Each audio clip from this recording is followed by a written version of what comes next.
Wow ha, kasama si Miss Garlic ng View Production sa birthday dinner ni Annabel Rama. May pag-uusap kaya tungkol sa project ng Econin? Magugulat na lang talaga tayo guys.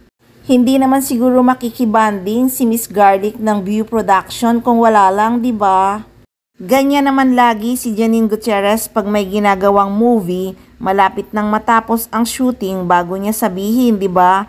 Kasi nga may gagawin pa si Eco, katambal nga si Ann Curtis. Sabi nga nila 'di ba, inaayos pa ang magiging story. Sure naman yung project na pagsasamahan nila. Pinag-aaralan pa talaga ang magiging istorya.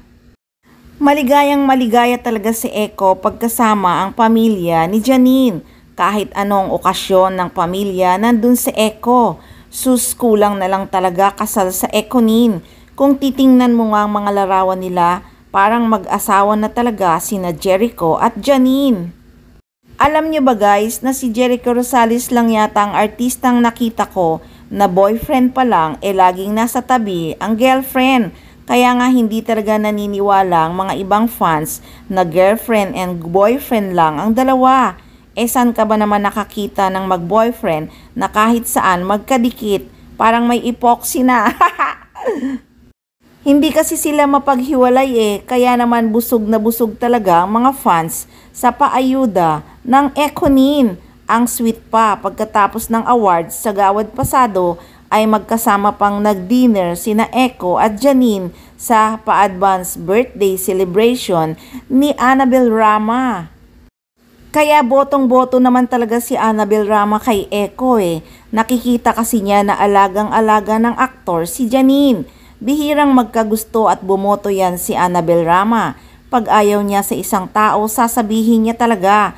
Kutob pa nga ng ibang mga fans ay may alam na talaga si Annabel Rama sa malalim na relasyon ni Jericho Rosales at Janine Gutierrez. Kaya nga 'di ba biniro niya si Janine sa burol ng mamita niya na ang tanong niya kay Janine, "Asan ang asawa mo?" Iba pa naman bumanat yan si Annabel Rama, tagus talaga. Sa bagay, maging masaya na lang tayo kahit puro hula, basta stay strong lang talaga ang relasyon ni Jericho Rosales at Janine Gutierrez. Yan naman talaga ang pinagpipray ng mga fans, ang maging happy ending na talaga ang Econin.